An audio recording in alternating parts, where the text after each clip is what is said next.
Jesus Cristo é o Senhor no céu, na terra. Entonces, para que tengamos presente, como dentro de las actividades o las materias o lo que podemos manejar con los niños según su edad, ¿sí? Antes de continuar con lectoescritura. Entonces, acuérdense, ayer hablábamos que de los 0 a los 4 años es el tiempo de la estructuración del lenguaje. Y ese es uno de los aspectos que es fundamentales para los niños. Estructuración del lenguaje oral. Es decir, les estamos enseñando a hablar, ¿sí? ¿Por qué esto es tan importante? Porque una de las cosas que necesitamos para que puedan empezar a leer y a escribir es que ya sepan hablar. Entonces tenemos que hacer todo el trabajo previo de enseñarles a hablar, de enseñarles a conocer su lenguaje, de que puedan hacer ya frases, de que ellos entiendan, se puedan comunicar claramente en español, para que ahí sí podamos empezar a hablar, a leer, de lo que es lectura y escritura. Porque la lectura y la escritura es como un paso más dentro del desarrollo del lenguaje, ¿sí? No es como un área suelta, sino que dentro del desarrollo del lenguaje los niños aprenden a hablar, primero aprenden a escuchar, aprenden después a comunicarse y luego entonces aprenden otra forma de comunicación, y es la forma de comunicación escrita, ¿sí? Porque para eso aprenden a escribir, para comunicarse, y para eso aprenden a leer, para poder entender, para poder acceder a la información que otras personas escribieron. Entonces es parte del desarrollo del lenguaje, ¿sí? Entonces esos primeros años son fundamentales para estructurar el lenguaje de los niños. ¿Cómo lo vamos a hacer? Hablándoles. Acuérdense que eso lo vimos ayer. ¿Qué vamos a hacer? A decirles qué son las cosas. Vamos a explicarles qué son. Todo está sujeto. Ellos necesitan saber qué es una cortina, qué es un techo, qué es el pasto. Todo está sujeto a que se lo expliquemos, ¿sí? También necesitamos explicarles cómo funcionan las cosas, que se acuerdan que hablábamos de explicarles, digamos, cómo funciona la tubería, y para eso hay muchos libros que puede uno ir a la biblioteca, y hoy en día tenemos muchos libros que son ilustrados, que digamos un libro de cómo funciona, uno consigue libros en que muestran cómo es una ciudad por debajo, ¿sí? Y los puede alquilar, enseñarle a los niños, mostrarles, leerlos juntos, que ellos hagan preguntas, explicarles, y luego que ellos pues que entiendan como ese concepto de cómo funciona, ¿sí? Y también explicarles cómo se hacen las cosas. Ayer Oscar te mencionaba al final que él decía: todo lo que está hecho en polvo, uno sabe que lo que está hecho en polvo implicó un proceso, ¿no es cierto? Pero nosotros tenemos que aprender a razonar eso, ¿sí? Como a pensarlo, porque para él puede ser que sea un poquito obvio, pero no para todos para mí no, es tan obvio, ¿sí? Y necesitamos asegurarnos que los niños entiendan cómo funcionan las cosas, y eso lo hacemos explicándoselo. Hay casos en que los niños les han preguntado cosas como: ¿de dónde vienen los huevos? Y los niños dicen: del éxito, ¿sí? Y es verdad, porque allá es donde los compran, ¿sí? Entonces ellos, dentro de su apreciación, de lo que alcanzan a percibir, pues sacan conclusiones. Si no les enseñamos, eso es lo que ellos van a concluir, ¿sí? Porque no les hemos enseñado cómo funcionan las cosas, de dónde vienen. Luego, entonces, como parte también de este proceso de lectoescritura, es fundamental leerles en voz alta. Desde que están pequeñitos, eso se puede hacer inclusive desde el vientre. La pregunta que hacías ayer, leerles. Ellos tienen que escucharnos en la voz humana, familiarizarse con los libros, enseñarles a manejar los libros, enseñarles a pasar las hojitas. No podemos hacer cuando son bebecitos: no lo toques, no lo mires, porque necesitamos que lo aprendan a manejar, ¿sí? Entonces, existen unos libros de foam y otros libros que son de cartón, que es para bebecitos pequeñitos, ¿sí? Que de poquitos meses, de 6 meses, de 8 meses.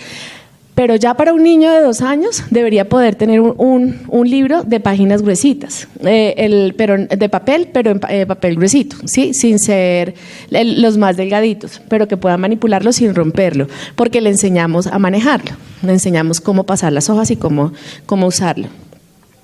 ¿Qué le vamos a leer en voz alta? Les vamos a leer historias, le vamos a leer la palabra, obviamente, porque vamos a querer que ellos conozcan a Dios. Y vamos a hacerlo en tiempos cortos. ¿sí? Desde que son pequeñitos no podemos sentarnos a leerles, vamos a tener 1 hora de lectura, porque no van a aguantar 1 hora de lectura. Entonces, para que no nos frustremos, no nos pongamos como esos tiempos largos, porque no va a funcionar así. Un bebé, si le leen 2 minuticos, 3 minutos, ya es suficiente. Cuando están más grandes, 5 minutos. Cuando están más grandes, 8 minutos. Más grandecitos, 10 minutos. ¿Sí? Con un niño de 4 años, una lectura de 15 minutos, si no es muy concentrada, es suficiente. ¿Sí? Si es más concentradito y más que le gusta, tiene como un amor hacia la lectura, va a querer estar más tiempo. ¿Sí? Pero nunca 1 hora. Entonces tenemos que saber eso, que son niños, no son adultos. ¿Ok? Luego entonces... dentro de las cosas que, aparte de lo que tiene que ver, también para prepararlos para la lectoescritura, en esta edad de los 0 a 4 años, tenemos que trabajar con ellos motricidad fina y motricidad gruesa. Es súper fundamental. Esto quiere decir que tenemos que poner la motricidad gruesa, es todo lo que tiene que ver como con los músculos grandes. Necesitamos que corran, que salten, que se agachen, que salten en un pie, que caminen encima de la bardita del jardín, que puedan correr, parar, ¿sí? Eso es importante. Hay que enseñarlos a caer, ¿sí? Para que cuando se caigan no se lastimen, es decir, enseñarlos a poner las manos, ¿sí? Si se va a caer, ponga las manos, porque si no, se rompen la carita, y eso pasa, ¿sí? Los niños, si no saben caer, pues caen mal. Esto es motricidad gruesa. ¿Para qué vamos a desarrollar motricidad gruesa? Porque en el momento que se van a sentar para empezar a escribir, el cuerpo necesita estar fortalecido. O si no empiezan, es que me pesa la cabeza, es que estoy cansado, es que cuánto tiempo más voy a estar acá, y no hayan cómo acomodarse, porque sus músculos no están fortalecidos. Entonces necesitamos trabajar motricidad gruesa, que trepen, que se suban a cosas, hay que dejarlos subir. Lo que necesitamos es enseñarles a hacerlo de manera segura.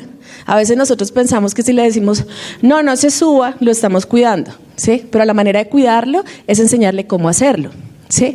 Para que al subirse no se vaya a caer, ¿sí? Esa es parte, y la parte de la motricidad fina, entonces tiene que ver con los músculos pequeños, lo que implica coordinación, mano, ojo, pie, ojo, mano, pie, la combinación de los tres, ¿sí? Todo lo que implica como esa coordinación. Entonces, ¿cómo trabaja la motricidad fina? Asegurándose de que todos los músculos de las manos estén involucrados, por ejemplo, haciendo con plastilina. Vamos a hacer bolitas de plastilina, hacer culebritas de plastilina, hacer arepitas de plastilina, pero usando todos los dedos, ¿sí? No solamente la mano.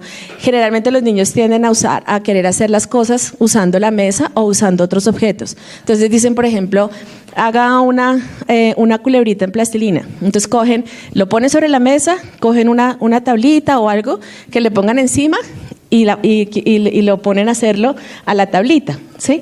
Pero necesitamos es que lo hagan con sus propias manos, no con una tablita, ¿sí? Entonces, que usen las manos, ¿ok? Necesitamos que corten. Para los 4 años un niño ya tiene que estar en la capacidad de usar una tijera. Por eso hay tijeras que son punta roma para protegerlos, pero hay que enseñarles a usar las tijeras, ¿ok? Hay que enseñarles a comer, eso también es importante, ¿sí? El que aprendan a cucharear, ¿sí? A ellos llevar porque en este ejercicio está haciendo una coordinación de la mano con los ojos para llegar al lugar adecuado, ¿sí? Y que efectivamente la comida entre, ¿ok? Tienen que rasgar papel. ¿Ok? Ese es otro ejercicio. Pasar cosas de un recipiente a otro. ¿Listo? Abrir botellas, tapas. ¿Ok? Con los objetos pequeños, porque siempre sabemos que dicen, no dejen que los niños pequeños manipulen objetos pequeños. Lo principal con los objetos pequeños es enseñarle a los niños a manipular los objetos pequeños, ¿sí? Con supervisión. ¿Sí? Pero enseñarles, no te metas eso a la boca, déjalo ahí, con esto estamos haciendo esta actividad, no te lo metas a la boca, ¿ok? Hay unas pinzas de cocina que de pronto alguien tiene y si no, pues se pueden conseguir que se sirven para, cierro la pinza, cojo un ping-pong y lo meto acá, lo paso de un lado para otro, ¿sí? Cerrando la pinza. Todas las cosas que ahí ustedes pueden investigar mucho por internet y encontrar en motricidad en motricidad gruesa y en motricidad fina, y van a encontrar ejercicios de lanzar pelota, de hacer ejercicios de carrera, de circuitos, de saltar, de mezclar, por ejemplo, de saque los frijoles de aquí y páselos para allá, de trabajar con mesas de arena, que básicamente es como poner la arena dentro de un recipiente o harina y ahí entonces haga figuras. ¿Okay? Pueden encontrar muchísimos ejercicios. Todos esos ejercicios son de preparación para la lectoescritura. ¿Sí? Que si no los hacemos, entonces en el momento que el niño ya llega a sentarse a coger el lápiz, el agarre le va a costar trabajo. ¿Sí? Los niños pequeños dicen esto, es que el lápiz pesa. ¿Sí? Pero los lápices no pesan, los lápices son livianos, ¿sí? Pero ellos tienen la idea de que les pesan porque no tienen un buen desarrollo de su motricidad fina. Entonces, si uno tiene niños ya que tienen 6 años, 8 años, y ustedes ven que tienen esto como que cuando se va a sentar se cansa, que no, que es que me duele, que la cabeza me pesa, que siempre están escribiendo, pero con la mano cargándoles la cabeza, trabajen en la motricidad gruesa. ¿Sí? Aunque tengan 6 años, porque pues no se hizo un ejercicio grande cuando estaban chiquitos. Y porque después de los 4 hay que seguirlo trabajando. O sea, no es solo hasta los 4, pero antes de los 4 hasta los 4 tenemos que asegurarnos de estar haciendo esos ejercicios con ellos, porque es preparación para la lectoescritura. ¿Ok? Otra, señora.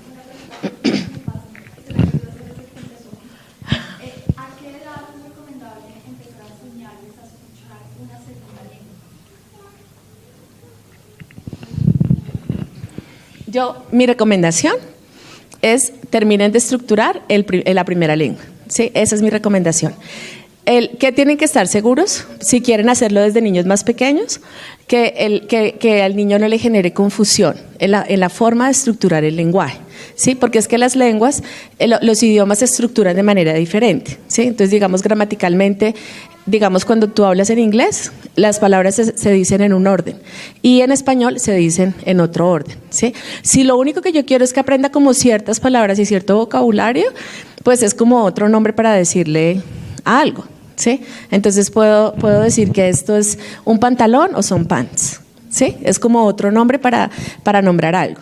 Pero si es mejor esperar a que tenga estructura gramatical para empezarle a enseñar una segunda estructura gramatical, porque tiene que poder distinguir una cosa de la otra. ¿Sí? Esa sería como mi recomendación. Que creo yo que es importante que uno haga, entender por qué quiere hacer algo. ¿Sí?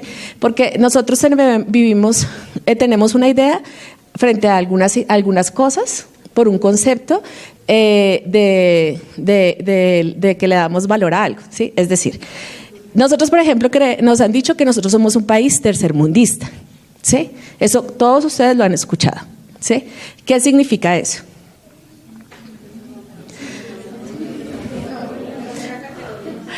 Sí, o sea que hay una categoría del valor de los países que fueron creados por Dios. Él creó unos países a los que les dio más valor y otros a los que les dio menos valor. Y nosotros caímos en desgracia de ser uno de esos países en que nos tocó ser el país de menos valor. ¿Sí? Entonces somos los seres humanos de menos valor para el Señor. ¿Sí? Eso es una mentira, ¿no es cierto? Pero eso es lo que significa aseverar que somos un país tercermundista. Eso es lo que estamos diciendo, ¿sí? Que somos seres humanos de tercera clase, que somos un país de tercera clase, ¿sí? Si nosotros como país aplicamos los principios del reino de nuestra nación, vamos a tener una nación en plena libertad, ¿sí? Es así de sencillo, ¿sí? ¿De qué depende que las cosas cambien? De los seres humanos. De los cristianos que vivimos aquí, que somos los que tenemos la posibilidad de hacer las cosas de una manera diferente y tener un entendimiento diferente. ¿Por qué digo esto respecto a los idiomas? Porque una de las cosas que nos pasa en esas ideas equivocadas que tenemos es que le damos mucho valor al hecho de saber inglés, por ejemplo. ¿Sí? Entonces es como que saber inglés, y lo escuchamos todo el tiempo como, no, es que hoy en día uno para ser alguien necesita saber inglés. ¿Sí?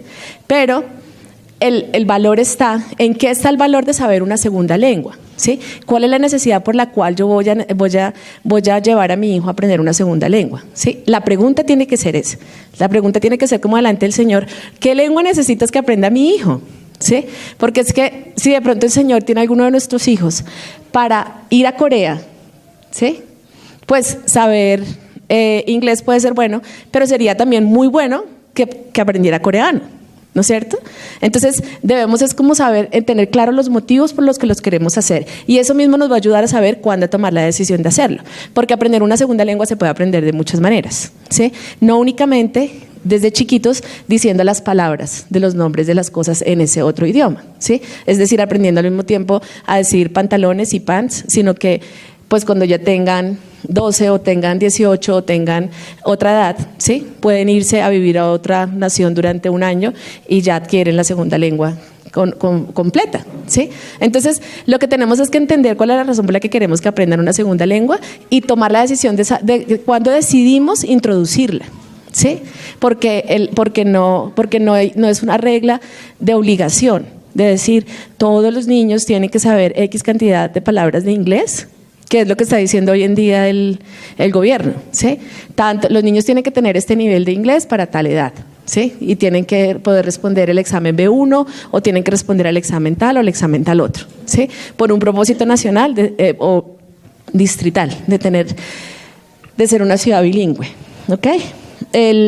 Yo he visto una cosa que me pareció muy interesante estudiando como el tema de Europa, y en Europa la mayoría de la gente habla inglés, o sea, habla su lengua y inglés, ¿sí? Entonces yo me puse a pensar como, bueno, pero ¿por qué ellos desde chiquitos aprenden, o como todos aprenden inglés, ¿sí? Y es como prácticamente su segunda lengua materna. Y mirando geografía, entonces me di cuenta que España tiene a un lado Portugal y al otro lado a Francia, ¿no es cierto? Luego entonces está Alemania, luego está Italia, luego está Suiza, luego está Holanda. Y cada una de estas naciones que ocupan espacios así pequeñitos en el mapa, todos los vecinos hablan idiomas diferentes, ¿sí? Entonces ellos, una necesidad fundamental que tienen es tener un lenguaje en común con el que se puedan comunicar si van a cruzar la frontera, ¿sí? Porque la única manera de entenderse es, si va para un lado, para Portugal, pues hablar en inglés, que le van a entender. Y si va al otro lado, para Francia, hablar en inglés, que le van a entender, ¿sí? Porque no pueden aprender todos los idiomas de los países que tienen alrededor. Pero en nuestro caso, la providencia para nuestras naciones latinoamericanas es diferente, ¿sí? Yo doy la vuelta hacia alrededor y solamente mirando para un lado, no sé, bueno, de pronto estoy mirando para donde no es, hablan un idioma diferente, ¿sí? Solo en Brasil, de resto toda la vuelta es español, español, español, español. Entonces no nos obliga, si nosotros queremos movernos dentro de nuestro continente, saber una segunda lengua, porque si vamos a Chile, nos podemos comunicar aún con los chilenos, ¿sí? Que es tan difícil de entenderles, pero nos podemos comunicar. Entonces, el tema es que nosotros como nación, como continente, tenemos necesidades diferentes a la necesidad que tiene Europa, ¿sí? Porque ellos son naciones muy pequeñitas, muy juntas, y todos hablan idiomas diferentes, ¿sí? Entonces, la pregunta es, ¿qué lengua y por qué? ¿Sí? No le demos el valor de manera equivocada, ¿sí? No porque el inglés valga más que el español, ¿sí? Porque a veces en eso perdemos como un poquito se nos pone borrosa la visión. Y el español es el segundo lenguaje más hablado en el mundo, ¿sí? Entonces, saber español es importante, ¿sí? Y es importante saberlo bien, como lenguaje nativo, ¿ok? Listo. Entonces, continuemos. Leerles en voz alta. Bueno, íbamos en motricidad fina y gruesa, ¿sí? Listo. Entonces, listo. Entonces, la motricidad fina es necesaria para que tengan un buen agarre y puedan hacer los trazos de manera adecuada. Cuando los niños están pequeños, digamos que puede ser que, dependiendo como los materiales que tengan alrededor, pero puede ser como desde el añito más o menos puedan empezar a agarrar, por ejemplo, una crayola y hacer como algún tipo de trazo sobre un papel, ¿sí? Entonces tenemos que asegurarnos de que tengan los materiales que necesitan, ¿sí? Es decir, facilitémosles el papel, facilitémosles las crayolas y enseñémosles en dónde es que pueden escribir, ¿sí? Dónde pueden rayar, para que no sean en las paredes decoradas en la casa, ¿ok? Igual, si lo hacen y decoran una pared, pues hay que enseñarles, ¿sí? La primera vez, acá no lo hagas, ¿sí? Pongámosles límites, enseñémosles que hay un lugar para hacer las cosas, porque a veces vemos como, bueno, pero es bonito, son niños, después las pinto, pero esos son límites, ¿sí? Entonces mejor enseñarles. Si queremos que rayen en una pared, entonces pongamos papel en esa pared y digámosle, este es el único lugar en que lo puedes hacer porque es papel. Acuérdense que ellos están aprendiendo dónde es el lugar adecuado para hacer las cosas, ¿sí? Entonces, después ya cuando tienen, digamos, hacia los 2 años, lo que vamos a seguir viendo son trazos, y los trazos de los niños tienen como una orientación inicial que va a ser hacia lo circular, ¿sí? Son cosas como trazos así. No vamos a ver trazos como una línea perfectamente recta, esto no lo vamos a ver en niños pequeños, ¿sí? Sino más rayas como esto, ¿sí? Haciendo como así, y trazos, lo pueden hacer de muchos colores o de un solo color, pero son trazos, ¿sí? Los niños hacen algo que es interesante y es que tienen una hoja completa y hacen un trazo y luego cogen otra hoja completa, ¿sí? Para hacer otro trazo.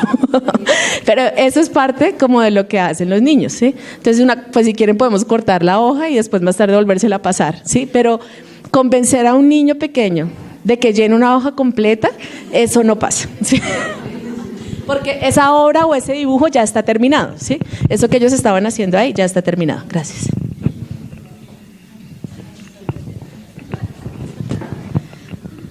Después de los 3 años, ya los niños van a tener un garabateo más intencional, es decir, que ya vamos a empezar a ver cosas como, de pronto algo así, y van a decir que esa es la mamá, ¿sí? Pero ya van a hacer como cosas más intencionales, ¿ok? Y van a mezclar colores y van a hacer cosas. Eso es parte de la preparación para la lectoescritura. Este no es tiempo de que los niños estén escribiendo letras, ¿sí? Porque hasta ahora están aprendiendo a manejar, aprendiendo que paran, ¿sí? Porque en el trazo inicial que les hice, el niño hace el trazo, ¿sí? Y el trazo son trazos grandes porque el trazo se va, ¿sí? Ya cuando tienen 3 años pueden empezar a hacer trazos más pequeños, ¿sí? Pero no es el tiempo de hacer letras todavía, ¿ok? Luego, entonces, para los 4 años, ya vamos a ver cosas más así. Y esto también es la mamá, ¿sí? Vamos a ver dibujos más elaborados de parte de ellos, más intencionales, pero sobre todo más elaborados, ¿sí? Entonces ya después de esta etapa ya los niños están preparados para iniciar el proceso de lectoescritura, ¿sí? Es muy importante que nos tomemos ese tiempo de dejar a los niños prepararse sin la ansiedad de decir, no, es que ya necesitamos que estén reconociendo las letras, que estén aprendiéndose el abecedario, que se estén aprendiendo las vocales, porque eso es algo que pasa muchas veces. Y yo no sé si son todas las abuelitas, pero mi mamá a mis hijas desde que nació les quería enseñar las vocales, ¿sí? A una Laura, entonces ella va A, E, I, O, U, ¿sí? Les enseña las vocales desde que nace. Entonces, y bueno, a la final en este punto son sonidos, ¿sí? Son los sonidos vocálicos, no hay como mayor lío, pero no hay una necesidad de que los niños digan, como ya se sabe las vocales, dígalas, tiene 3 años, ya tiene que saber las vocales. No funciona así. Si tiene 3 años, lo que tiene que saber es entender una dirección que le estén diciendo, siéntate, coge esto y pásalo para allá, entender el lenguaje. ¿Sí? Eso es lo que tiene que saber a los 3 años. Tiene que poder dar direcciones, ¿sí? Decir, esto es aquí, esto va allá, tener sus conceptos de lenguaje, es lo que tiene que estar uno trabajando con ellos, ¿ok? Y bueno, no sé qué iba a decir, algo iba a decir, borremos acá. Ya me acuerdo que iba a decir, es que es importante, por eso. Lo que les iba a decir es que una de las tentaciones que nosotros tenemos es o algo que nos dicen es, hay que empezar a enseñarle el abecedario, ¿sí? Eso es como algo normal que decimos, los niños tienen que saber el abecedario, pero el abecedario tiene una función específica, y esa función específica del abecedario no es la lectoescritura, ¿sí? ¿Para qué usan ustedes el alfabeto? ¿Para qué usan el abecedario?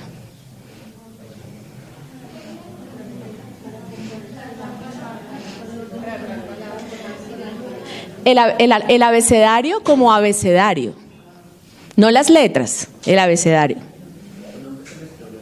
¿Cómo? ¿Para qué? Para organizar, ¿sí? Esa es la función principal del abecedario. El abecedario está hecho con la finalidad de poner en orden las letras, en un orden que es común para todos, ¿sí? Entonces todos sabemos, todos conocemos ese orden, ¿sí? Es un orden en el que nos pusimos de acuerdo, inclusive es un orden internacional para las personas, para los países que manejamos este tipo de abecedario. Obviamente no para los árabes, ni tampoco para los hebreos, ni para otras lenguas, pero sí para las personas que manejamos este tipo de alfabeto, ¿sí? Por eso nuestro abecedario tiene letras que son propias del español, pero hay un abecedario internacional que no tiene la ñ, ¿sí? Pero el abecedario en español sí la tiene, ¿sí? Entonces hay un código, es lo que es el abecedario. ¿Para qué nos sirve? Para poner en orden las cosas, ¿sí? Para tener en orden esas letras, esa colección de letras, le ponemos un orden, pero también nos sirve para poner en orden las cosas. Entonces yo les digo a ustedes, bueno, vamos a organizarnos aquí alfabéticamente. Entonces Andrea va a decir, yo soy Andrea, ¿quién está por delante o quién está por detrás? ¿Sí? Enseguida, ¿sí? No va a ser como, ¿y eso qué quiere decir? ¿Cómo hacemos? Es un código que manejamos todos en común, ¿sí? Sirve para organizar a las personas, sirve para organizar objetos, sirve para organizar los libros, ¿sí? Pero no es fundamental en el proceso de lectoescritura, ¿sí? Porque yo no necesito saber ese orden de cómo se ponen las letras para organizar cosas, para poder aprender a leer y escribir, ¿sí? Porque yo no uso ese orden cuando escribo una palabra, ¿sí? Cuando yo escribo una palabra, uso las letras de manera individual, ¿ok? Entonces, la manera en la que enseñamos a leer y a escribir, que es más razonable para los niños, es enseñándoles la unidad mínima del lenguaje, que no es la sílaba, es la letra, ¿sí? Entonces, esa es la manera en que arrancamos enseñando, ¿sí? ¿Qué le vamos a enseñar? Cada una de las letras, ¿sí? ¿Y cómo se la vamos a enseñar? Como es un proceso de lectoescritura, que una vez, a medida que va aprendiendo a escribir, va aprendiendo a leer, le vamos a enseñar cómo se escribe la letra y le vamos a enseñar cómo suena la letra, ¿sí? Los sonidos de la letra, ¿sí? Es decir, que esto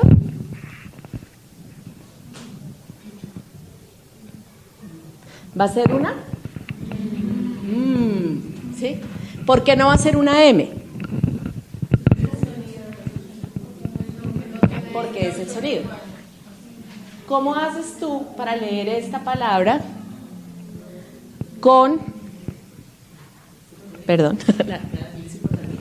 ¿Cómo haces para leer esta palabra con los nombres de las letras? Con los nombres de las letras. Ajá.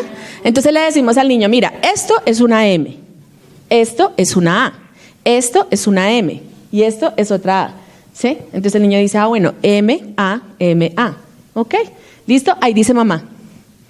Y es como, ¿cómo? ¿Sí? O sea, ¿cómo? Sí, pero entendí que es una M, entendí que es una A, ¿y cómo hago para que suene mamá?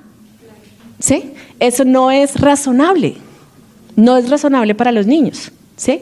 Porque le estoy diciendo el nombre de la letra y le estoy atribuyendo un valor que no le estoy explicando cuál es el sonido, ¿sí? Sino le estoy diciendo, ahí dice mamá, ¿sí? Pero si le enseño el sonido de la letra y le digo, mira, a, ma, ¿sí? ¿Qué le estoy indicando? Esta letra tiene un sonido, esta letra tiene un sonido, esta letra tiene un sonido y esta letra tiene un sonido, ¿sí? Cuando los unes, haces una palabra, ¿ok? Ya les explico un poquito más, que hay una pregunta allí. Cuando yo empecé a hacer los le dije que sonaba así, quise experimentar cómo ella lo entendía si no lo hacía así, y le expliqué que ese era él, dijo, entonces ahí dice M-A. Claro, porque es lo que es razonable, ¿sí? Queremos que los niños razonen, o sea que lo que les enseñamos tiene que ser razonable para ellos, ¿sí? No podemos cortar la lógica, ¿sí? Porque entonces el niño dice, o sea que dice M-A. No, dice mamá. Entonces como, ok, dice mamá, ¿sí? Y si dices que dice otra cosa, entonces te pongo carita triste, ¿sí? Porque tienes que decir que dice lo que yo digo que dice, ¿sí? Así no lo entiendas, ¿sí? Pero pues eso es lo que terminamos haciendo cuando para los niños no razonan lo que tienen que decir. Entonces, ¿cuál es nuestro ejercicio? Saber los sonidos de las letras, ¿ok? Eso es como el ejercicio que tenemos que hacer, que en este momento no se los puedo enseñar todos, ¿ok? Pero que sería como el ejercicio que ustedes tienen que hacer para poderlo hacer, o después tomar un curso de lectoescritura con nosotros. Toda comercial. Entonces lo que hacemos es que iniciamos con las sílabas, y lo que hacemos es que iniciamos con las letras que son circulares, ¿sí? No en orden alfabético, porque pues el orden alfabético no es indispensable en este proceso. Que sí es valioso para los niños que tengan un referente en la forma de hacer la letra, ¿sí? Entonces, dentro de la preparación, o sea, de 0 a 4, hay una cosa que les enseñamos, y les enseñamos a hacer los círculos de una manera específica, usando un reloj. Acá hay uno chiquito. Bueno, acá hay uno chiquito. Entonces, para la edad de los 4 años no es necesario que ellos aprendan a leer el reloj, o sea, no tienen que poder leer el reloj análogo. Lo que es necesario que hagan es que puedan identificar los números, ¿sí? Entonces, ¿qué les enseñamos? Para hacer un círculo, inicias en el 2, subes y vas alrededor, hacia el 10, bajas al 8, pasas al 6, subes al 4 y terminas en el 2. Ahí quedó hecho un círculo, ¿sí? Les enseñamos a hacer el círculo teniendo como referente el reloj. Este es fundamental para que puedan hacer estas letras. Entonces el niño, siempre que vas a hacer un reloj, inicio en el 2, subo y voy alrededor, bajo, paso por el 8, subo al 4 y termino en el 2 y hice un reloj, ¿sí? Aquí podemos hacer el círculo siguiendo esa indicación. Si vamos a hacer, pongan todos ustedes su dedo arriba, el índice, y cualquiera, y digan... Sí, y digan, haciendo con el que escribes. Y piensen, si ustedes van a poner el 2, ¿en dónde lo colocan? ¿Sí? Haciéndolo en su referente acá. ¿Sí? ¿Dónde va a ser el 2? Si yo voy a colocar el 2, ¿aquí estaría bien el 2? ¿No? ¿Dónde sería el lugar del 2? ¿Sí? Un poquito corrido más para acá, ¿no es cierto? Entonces, eso es lo que los niños van a aprender a hacer, ¿sí? Colocar el dedo, el lápiz, para empezar su trazo un poquito más allá, ¿sí? Y un poquito abajo. Voy a mostrarles qué pasa cuando hacemos el trazo de las letras circulares.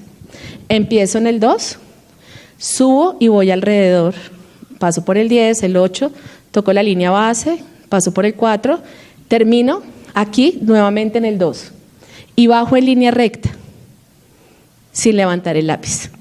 Y se convierte la A un solo trazo. Cuando yo tenía a mi hija, María Claudia, en la edad de empezar a leer y a escribir, ella hacía las A's y hacía así. Mamá, ¿dónde le hago el palito? Esa era su pregunta, ¿sí? Porque sencillamente era una cuestión de memoria, ¿sí? Cuando el trazo tiene una lógica completa en sí misma, que la letra va a empezar y a terminar, la voy a aprender a hacer de principio a fin, entonces para los niños ya esa pregunta no tiene lugar. Una vez que le enseñé así, nunca más volvió a preguntar. Hasta hoy en día no me ha vuelto a preguntar. Entonces tenemos las letras que son circulares. ¿Qué letras tenemos? La A, la K, S, K, S. Siempre va de primeras el primer sonido, que es el más común. K, S. Tiene 2 sonidos, ¿ok? En español hay tenemos unas reglitas, pero que son fáciles, porque el sonido fuerte, en este caso el sonido K, se usa para acompañar las vocales A, O, U y las consonantes. Y se usa el sonido S, que sería, pongámoslo como una S, para la E y la I. Esto es solamente sonido, ¿ok? Solo sonido. No estoy diciendo la S como tal, sino el sonido S. ¿Listo? Se utiliza únicamente para la E o la I.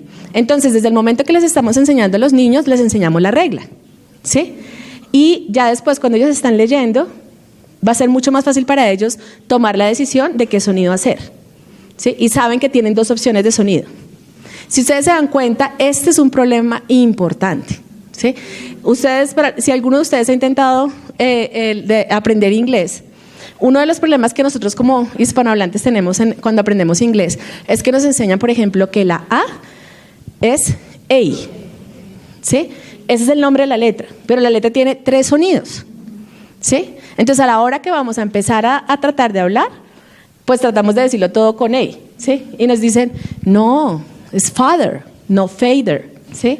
Y uno, ok, ¿sí? Pues bueno, ¿sí? No es razonable, sencillamente apréndaselo bien, ¿sí? Pero sí es razonable, porque tiene 3 sonidos, ¿sí? Si aprendiéramos eso, pues sería mucho más fácil, porque entonces ya sabríamos si no es A, si no es el primer sonido que es A, Entonces es el segundo, que es el nombre de la letra A, o si no es el tercero, que es A, que es el menos frecuente, ¿sí? Entonces cuando me dicen es father, entonces digo, sí, claro, es el tercer sonido, ¿sí? Ya sé. pero es un tema de que sea razonable, ¿sí? Entonces si le decimos a los niños que esta letra suena solamente K, entonces cuando ellos se la encuentran con la E, van a leer que boya, ¿sí? Porque ahí dice que boya, ¿sí? Entonces tienen que saber que tienen dos sonidos y cuándo usarlos. ¿Listo? ¿Qué tan mal estoy de tiempo? Ok, bueno. ¿Cómo?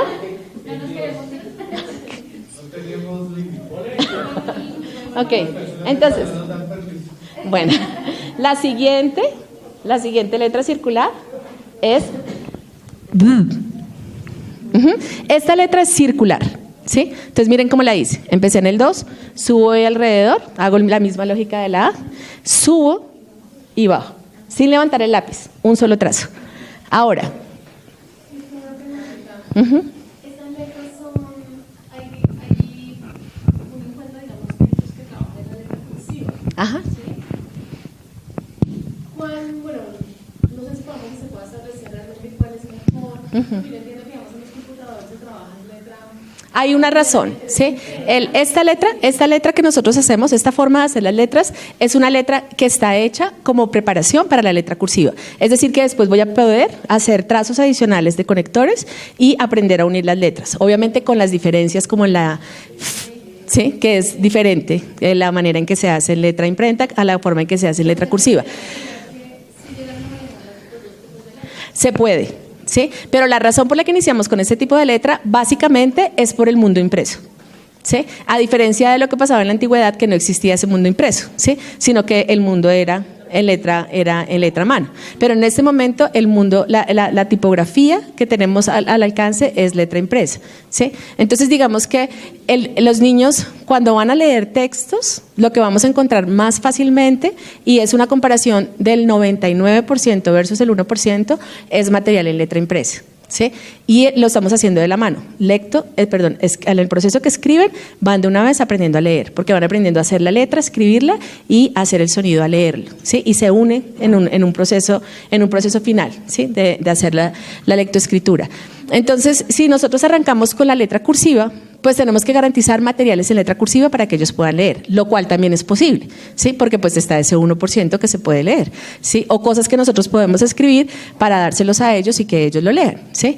Pero luego tenemos que enseñarles a que entiendan la letra impresa, de todas maneras, porque tienen que poder acceder a la lectura impresa. Esa es una decisión que uno como familia puede tomar. O sea, uno puede decidir, nosotros arrancamos con la cursiva y luego aprendemos la impresa. Nosotros este proceso lo arrancamos con la impresa y luego hacemos la cursiva. Más como una expresión, como una forma de expresión personal, ¿sí? De la manera en que comunica y escribe.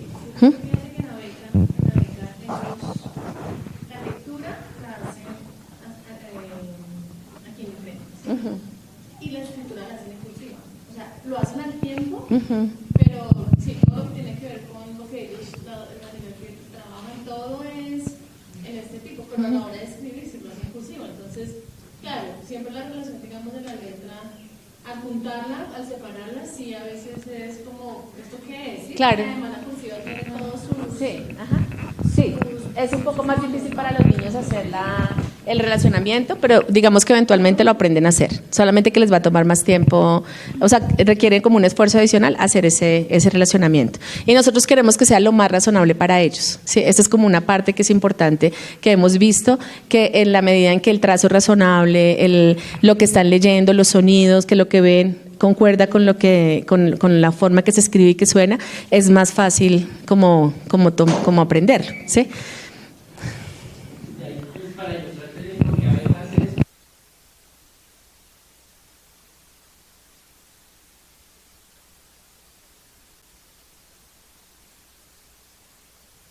Los números no los mencioné porque son parte de otra asignatura, pero ahorita tomo un poquito ese proceso. Bueno, entonces de una vez lo explico. Entonces, con los números, para lo que es fundamental con los números es que los niños, que Óscar se los contó ayer, los niños deben aprender, que sería como la parte de aritmética, ¿sí? La parte de matemáticas de enseñar a los niños lo que tienen que aprender a hacer es a contar.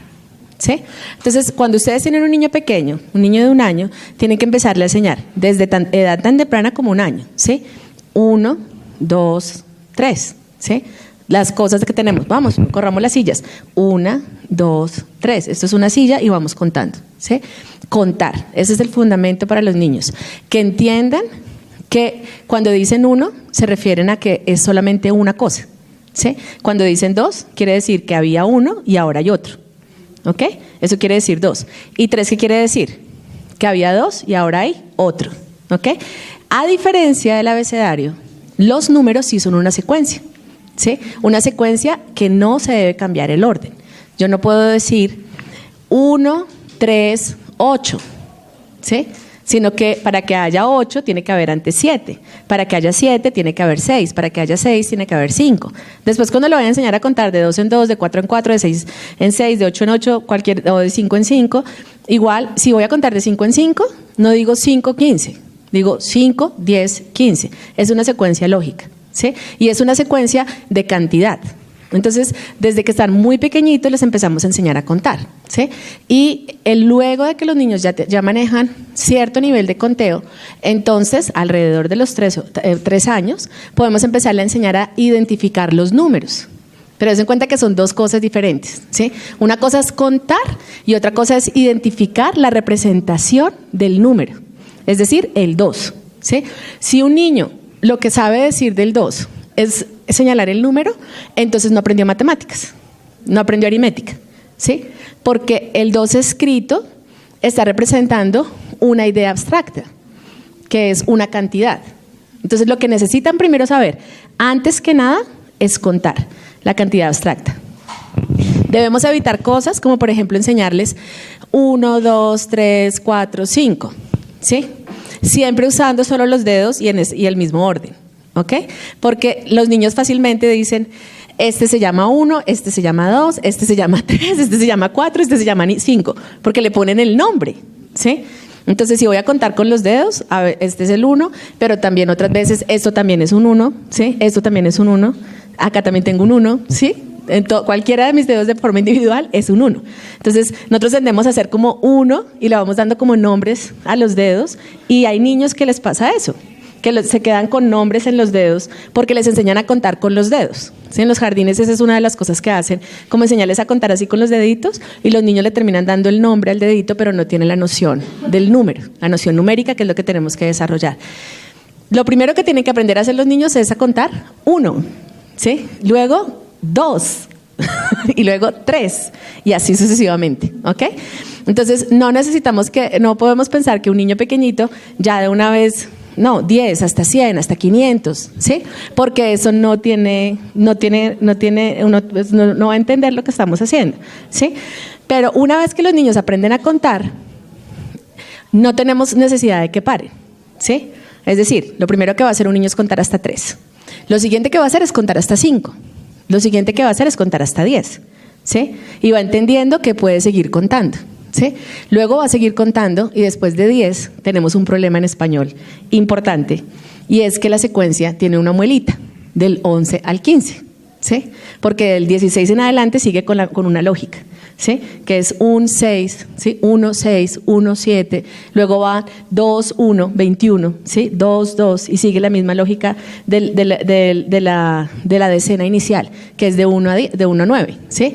Luego sigue la misma, luego sigue lo mismo, siempre del 1 al 9. Entonces, una vez que cogen la primera, ya hay para allá a seguir contando y no tienen necesidad de parar.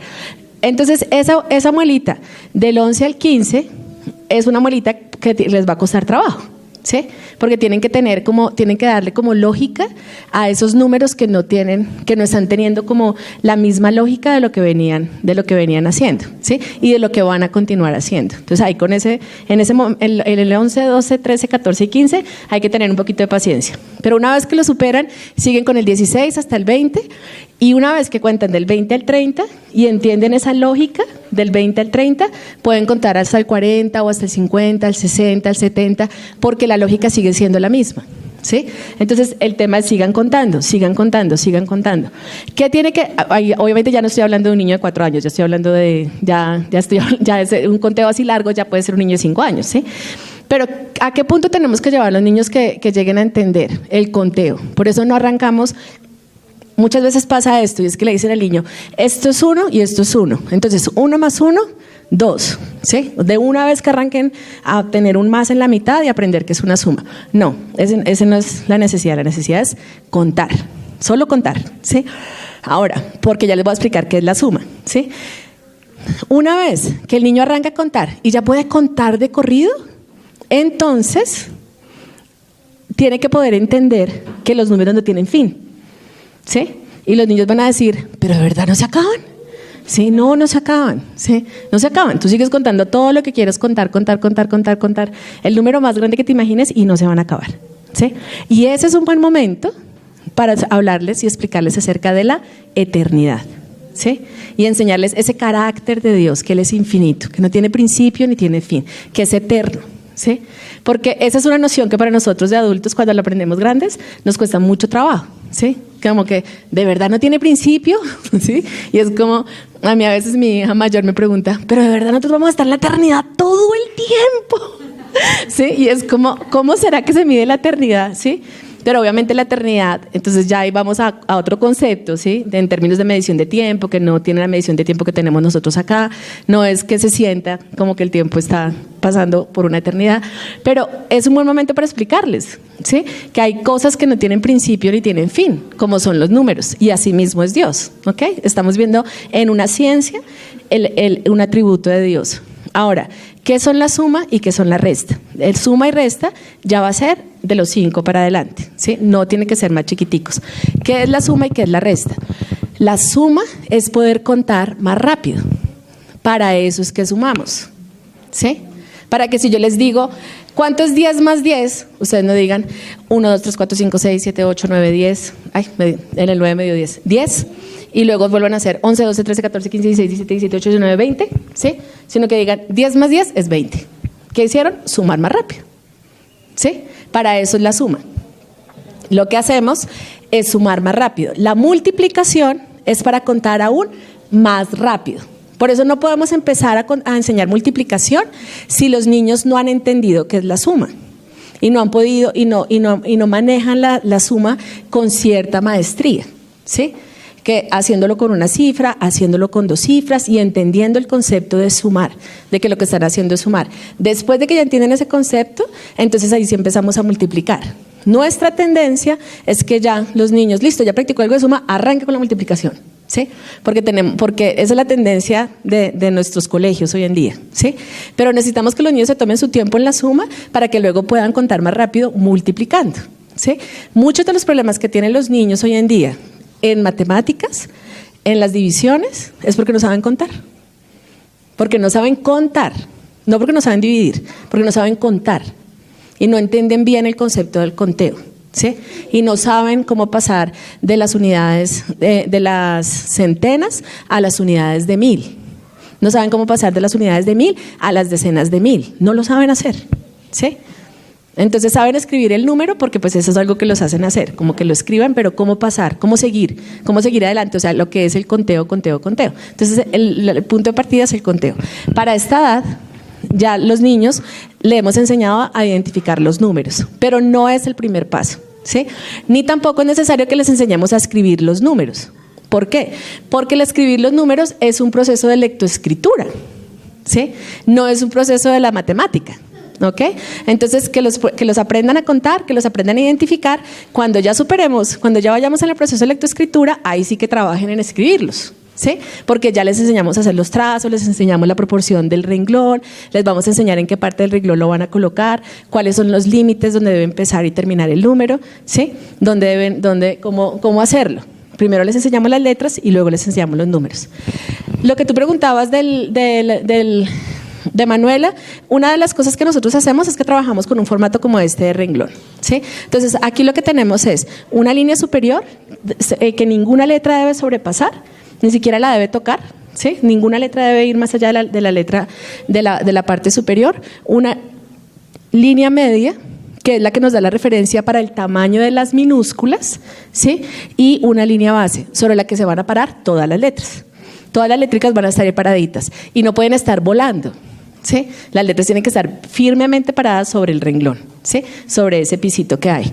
Entonces, desde que les estamos enseñando a los niños, desde el principio, eso les comenzamos a enseñar. Ya como Manuela es más grandecita y ella ya hizo un proceso de lectoescritura, hemos visto que funciona y tenemos testimonios de niños que ya 8 años, 9 años y tenían como deficiencia en su proceso, haciendo el ejercicio de los papás de voy a presentarte letra por letra, vas a aprender a hacer dónde empieza el trazo, hasta dónde va, cuáles son los límites que tienen que respetar, mejoraron su letra una cantidad.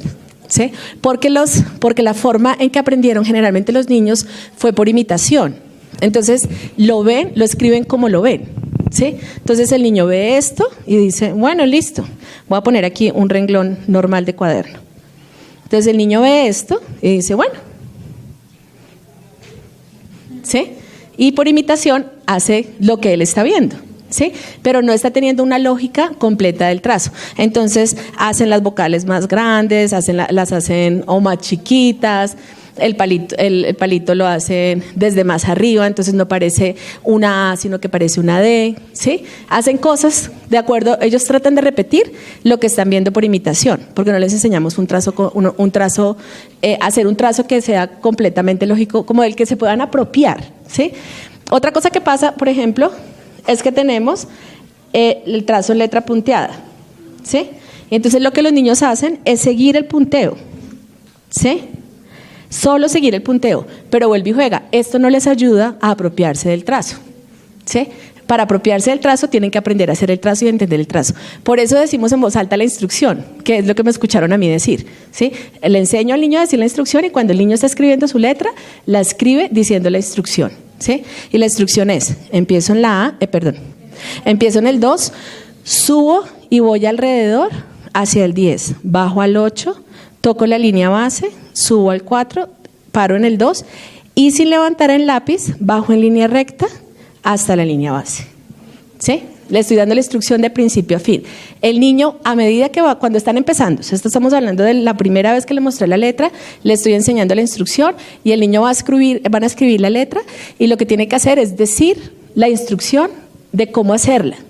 Entonces está viéndola, ya la escuchó, la vio porque se la presenté en una tarjeta, que ahorita les muestro la tarjeta, se la presenté en una tarjeta, luego entonces le digo cuál es la instrucción que tiene que hacer, el niño está escuchando, está diciendo la instrucción y tiene 4 áreas diferentes del cerebro trabajando en el proceso de escribir la letra, ¿sí? Y se va apropiando del trazo, ¿sí? Es un trazo que va a ser completamente razonable para el niño. Obviamente, ya después de un tiempo no va a decir no tiene que decir toda la instrucción para poder hacer la letra, porque ya la sabe hacer, ¿sí? Entonces lo siguiente que van a hacer es decir, inicio en el 2, subo y voy alrededor, paro en el 2 y bajo en línea recta hasta la línea base, ¿sí? Y omiten todo el resto de los pasos. Pero si los omiten después de pasados unos meses está bien, no los pueden omitir el primer día. El primer día tienen que decir la instrucción completa, ¿sí? Para hacer el trazo completo como se le dijo que lo hiciera. Voy a terminar de decirles cuáles son las circulares y les voy a dar una instrucción pequeña de cómo se les enseña las letras, ¿ok? Después de tenemos la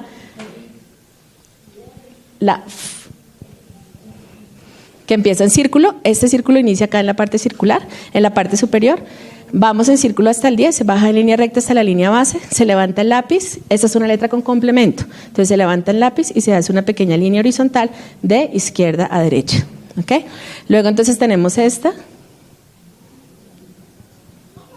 círculo también, y esta es la primera letra que metemos al barro, o que pasamos por debajo de la tierra, ¿ok? Esta letra tiene 2 sonidos, ¿quién se arriesga? No, pero para arriesgarse tienen que levantar la mano. Sí, yo le doy la palabra, hace los 2 sonidos.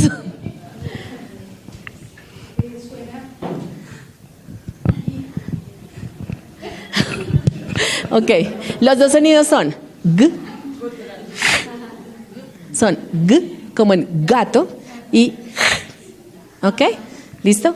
Esos son los 2 sonidos. G. Y lo bueno de esto, el que va a ser común de ahí para allá con otras letras, es que aquí la regla aplica igual. El sonido G para la A, O, U, consonante. Y el sonido J que es el sonido de la J, solamente para la E o la I. Entonces, a la pregunta, ¿la hago con G o la hago con J? Ya se descarta la mitad, más de la mitad de las posibilidades. Porque si es una A, una O, una U o una consonante, siempre va a sonar G y la única letra que suena G es esta. ¿Sí? Entonces, a eso es ortografía. ¿Sí? De una vez les está ayudando a los niños. ¿Listo? 2, 4, 5. Sigue entonces la... que esta, pues es muy fácil, un solo sonido. Luego sigue, bueno, voy a hacer primero esta, la S, 2, 3, 4, 5, 6, la S, y ese es el sonido S más frecuente de la lengua española en Colombia, ¿sí? El de la lengua española en general, pero pues nosotros en Colombia tenemos el sonido S, lo hacemos con 3 letras, con la K, S, con la S y con la S. ¿Qué es esta? ¿Sí? Que es la menos frecuente, ¿ok? ¿Listo? En España ese sería otro sonido totalmente diferente, pero en Colombia suena S. ¿Listo? Entonces aquí van 7, la octava letra que enseñamos, entonces igualmente empieza en un círculo, sube alrededor, baja en línea recta, levantas el lápiz, tiene un complemento acá. Pero esta letra la enseñamos al final porque tiene una característica. Siempre, en todos los casos, en la lengua española, va acompañada de otra letra. ¿Sí? Y es la primera letra lineal que enseñamos, que es la U. ¿Sí? Esta es K, siempre va acompañada de la U. ¿Sí? Y una cosa que es bonita, para que vean ustedes. El sonido K, acá, acuérdense que la E y la I la tenemos como S. El sonido K aquí es única y exclusivamente se usa para la E y la I. Entonces, acá no van a sonar nunca K, ¿sí? Pero cualquiera que escriba aquí siempre me va a sonar K y va a estar seguida de una U y de una E o de una I, únicamente. ¿Sí? En español no tenemos palabras que vayan seguidas una Q y luego una O. Esas son palabras en otro idioma. ¿Sí? Entonces tienen unas reglas ortográficas diferentes. ¿Ok? Por ejemplo, quórum. En español quórum se escribe así. ¿Sí? No con Q, se escribe así, de acuerdo a la Real Academia de la Lengua. ¿Sí? Ok, entonces hasta aquí. Esta siempre va seguida de una U y ponemos la primera letra que está aquí. Con este método que les estamos explicando, una de las cosas que aparte pasa, las letras que no están aquí dentro de las circulares son lineales, todo el resto son lineales. ¿Ok? Una de las cosas es que ayuda a que los niños trabajar la dislexia con ellos. ¿Sí? Porque esta letra es una letra circular. ¿Sí? Siempre va a empezar en un círculo y esta letra siempre va a empezar en una línea. ¿Sí? Y no se hace un círculo. Empieza en la línea superior, baja en línea recta hasta la línea base, regresa hasta el 10, sube y va alrededor, toca la línea base y termina en el 8. No se convierte en un círculo nunca. ¿Listo? Lo mismo pasa con la empieza en línea recta, baja por debajo de la línea base, sube hasta el 10, va alrededor y termina en el 8. Nunca termina en un círculo. Entonces, cuando los niños están leyendo o están inscribiendo, dicen, ¿cuál es? ¿Qué tienes que hacer? ¿Con qué empieza? ¿Con un círculo o con una línea? ¿Sí? Y eso se lo martillas. ¿Es un círculo o es una línea? ¿Es un círculo o es una línea? Y los niños aprenden. ¿Sí? Y lo diferencian. Aparte que hay una cosa interesante, bonita, que a mí me gusta. Yo me dejo asombrar muy fácil de las cosas. Y es que la B es una línea. El sonido es B. ¿Sí? Es una línea. Mientras que el otro sonido es B. ¿Sí? Y el sonido B es una línea. Entonces, ¿qué sonido estás haciendo? Mira, pon los labios. B. Ah, bueno, entonces empieza con línea, haz una línea. Y lo mismo pasa con la P. También es una línea. ¿Sí? Entonces, eso ayuda a los niños para que trabaje la dislexia y la puedan superar. ¿Sí? Entonces, este es el fundamento. Aquí pues les expliqué como a grandes rasgos, que es el primer ejercicio que se hace con los niños. Una de las características es que les mostramos la tarjeta, le enseñamos el sonido, les explicamos cómo escribirla. Entonces, acá hay un ejemplo de una tarjeta. Le muestro la tarjeta, se la muestro, le digo un solo sonido, es una letra alta y suena, le doy el sonido, entonces hace el sonido. Le doy la palabra al niño y lo dejo, lo escucho, ¿sí? Y hace el sonido. Como los niños ya saben hablar, ya pueden hacer los sonidos, porque los sonidos no salen de ningún lado mágico, ¿sí? Los sonidos ya los tienen ellos en su lenguaje. Entonces lo sacas del sonido. Si el niño no puede hacer el sonido, entonces le dices, mira, es como en frío, ¿sí? Mira, frío, ¿sí? Entonces, como yo sé que ustedes van a querer saber los sonidos de las letras, sáquenlos como les estoy explicando, sáquenlos de las palabras que ustedes ya saben decir, ¿ok? De ahí los pueden sacar. Luego lo que tiene, la instrucción para el niño es, escribe la letra una vez, ¿sí? Le explico cómo escribirla. Entonces, empiezo en el do, subo, voy alrededor, hice el trazo completo, se lo expliqué. ¿Listo? Entonces hazlo en tu hoja. Las hojas van a verse, no se van a ver como un cuaderno común y corriente, ni un cuaderno de ferrocarril o algo así, sino se van a ver como algo así. ¿Sí? Donde son renglones, estas las pueden pasar y las miran que ahí, solo hay 3, pero las pueden mirar. Que son básicamente como varios renglones iguales a este que pusimos acá. ¿Ok? Nosotros tenemos diferentes formatos y diferentes tamaños, en renglones de 2 centímetros, de 1.6, en horizontal, en vertical, para irles facilitando el proceso, porque cuando están empezando el renglón no puede ser tan pequeño como este. Este renglón ya es el renglón para el final, para un proceso más adelantado. El renglón inicial es en su totalidad de 2 centímetros, ¿sí? Entonces, acá tengo renglones iniciales. Lo que empezamos a hacer, de que están, estos también están chiquitos. Acá tengo algunos. No están pequeños. Entonces lo que empezamos a hacer, le presentamos la letra y le decimos escribe la letra una vez. Entonces el niño hace siguiendo la instrucción, ¿sí? Inicio en el do, subo alrededor, voy y le miro lo que hizo y se lo corrijo con lápiz rojo para que se vea la diferencia. No le tengamos miedo al lápiz rojo, el lápiz rojo es bonito, para que vea la diferencia entre lo que él hizo en lápiz negro y lo que yo le estoy diciendo que le quedó mal, que lo tiene que corregir, ¿sí? Entonces le digo, mira, no empezaste en el 2, empezaste en el 3, ¿sí? Aquí no terminaste en la línea base, te pasaste. Le doy las indicaciones y le muestro qué cosas del trazo que hizo puede mejorar, ¿ok? Luego entonces le digo, haz 2 más. ¿Por qué le decimos primero que haga una y se la corregimos? Para darle la oportunidad de que la segunda y la tercera le queden bien. Si le digo haz 3 y no le he corregido, pues las 3 le van a quedar mal, ¿sí? Entonces desde el principio le estoy dando la oportunidad de que su segunda letra sea mejor. Bonito, ¿no les parece? Sí, porque es importante que el niño se sienta apreciado, ¿sí? Luego entonces le digo, escoge cuál es la mejor de las letras que hiciste, porque lo que los niños hacen tiene valor y siempre va a haber una que quedó mejor que las otras. Puede ser que ninguna esté perfecta, pero una quedó mejor, ¿sí? Entonces elígela y márcala. ¿Qué voy a hacer? No le voy a decir al niño mentiras. Todas te quedaron perfectas, eres muy bueno. Eso es mentira, ¿sí? Eso no lo puedo decir, ¿sí? Pero le puedo decir, esta te quedó mejor, ¿sí? Porque si las 3 están feas, pero una le quedó mejor, eso es verdad. Si le digo, esto te quedó mejor. Tampoco voy a hacer algo como decir, todas están mal y coger mi lápiz rojo en mi poder y tachar todo, ¿sí? Porque es el valor del esfuerzo del niño, ¿sí? Entonces le estoy diciendo, lo que tú haces no sirve para nada. ¿Sí? Entonces, des en cuenta que yo no puse ninguna X, solo chulos, ¿sí? O sea, le estoy diciendo que tienes que corregir y lo hago con círculos y luego él marca cuál fue la que le quedó mejor.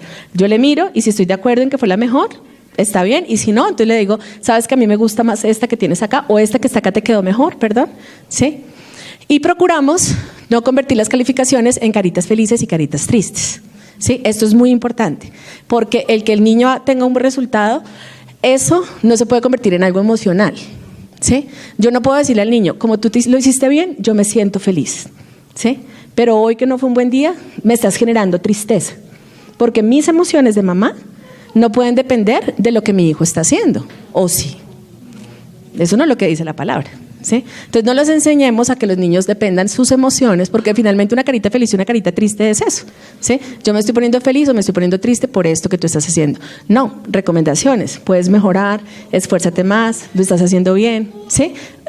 Hablemosle formando su carácter, ¿ok? Luego, eso es toda una clase. Ahí ya se acabó la enseñanza de una letra. No necesitamos que el niño haga 20 repeticiones el primer día, porque gracias a Dios, esas primeras letras que hace el primer día no son todas las A que va a escribir por el resto de su vida, ¿sí? Entonces tiene mucho tiempo para seguir practicando la A. No tiene que practicar todas las A's el primer día. Generalmente lo que pasa cuando le damos 20 repeticiones al niño es que en la repetición 10 en adelante ya son mamarrachos. ¿sí? Y entonces los regañamos porque mira, es que ya de aquí para allá y si se fue mamarrachos. Pero pues son niños, se cansan más fácil. Dejemos que hagan 3. Al otro día hacemos un repaso, nos aseguramos de que se acuerden de la A, la vuelvan a escribir, entonces ya ahí sería su cuarta A, y de ahí para allá van a seguir repasando la letra. Y luego ya introducimos una nueva letra. ¿Cómo se pasa de esto a la lectura? No sé qué hora es, pero sé que ya estoy como pasada de tiempo. ¿Qué hora es? 7:10. ¿Podría tener 10 minutos más? ¿Sí? Ok. Entonces, ¿cómo hacemos? Tengo que saltar aquí un poco, pero quiero que entiendan un poquito cómo se pasa el tema de la lectura. Al tema de la lectura se pasa a través de la escritura de lista de palabras. ¿Sí? Entonces, ¿cómo va a funcionar? Yo voy a tener una hoja, como las hojas que le presenté a ustedes, y voy a empezar a dictarle al niño palabras. ¿Sí? Ustedes pueden tener listas de palabras pueden hacer listas de palabras, por ejemplo, de colores, o pueden hacer listas de palabras de nombres, o pueden hacer listas de palabras de objetos, ¿sí? O pueden tomar, por ejemplo, una lista de palabras como esta, esas son las 500 palabras de uso más frecuente en el español, ¿sí? Entonces uno puede tener como diferentes tipos de listas de palabras. El tema es empezar a dictar palabras a los niños, ¿sí? Y pues palabras preferiblemente que ellos ya conozcan. Otro ejercicio que tenemos nosotros es, por ejemplo, palabras que empiezan con, ¿sí? Entonces palabras que empiezan con A, palabras que empiezan con B, y ahí sí lo hacemos alfabéticamente, introducimos el concepto de alfabeto en un momento diferente de la enseñanza, pero les enseñamos para qué sirve, para usarlo como un orden, ¿ok? Y esta lista de palabras va a funcionar a lo largo del tiempo, o sea, no va a ser como una única vez, sino que esta es la estrategia para que aprendan a escribir, para que aprendan ortografía, es a través de dictado, de listas de palabras, ¿listo? Entonces voy a tomar una palabra y les explico cómo enseñarla, una que no sea tan fácil. Por ejemplo, casa. Cojamos casa, que es fácil pero pues tiene. Entonces lo que hacemos primero es, decimos la palabra y silabamos la palabra. Entonces la manera de silabar es dando un aplauso en cada sílaba. ¿Listo? Entonces vamos a silabar entre todos casa. ¿Listo?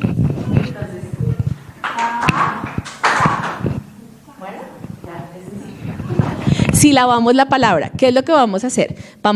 El niño ya sabe, ya puede escuchar la palabra, sabe que es casa, ¿sí? Cuando se la divido en sílabas, lo que estoy haciendo es desmenuzando la palabra o deshaciéndola. Luego la voy a convertir de sílabas, la voy a pasar a letras, a sonidos, y luego la voy a volver a reconstruir, ¿sí? Ya les explico entonces cómo. Entonces le digo casa, y luego entonces le muestro a 4 sonidos, ¿sí? Entonces ahí ya desbaraté la palabra completa, ¿sí? Entonces el niño empieza a escribir, le comienzo a dictar. Entonces el niño tiene que tomar una decisión, ¿sí? ¿En base de qué va a tomar su decisión? En base a esto que le enseñé, ¿sí? Entonces va a poder decir, ok, ¿sí? ¿Qué sigue? La palabra, ya sabe cuál es la palabra, es casa. Entonces ¿cuál voy a elegir?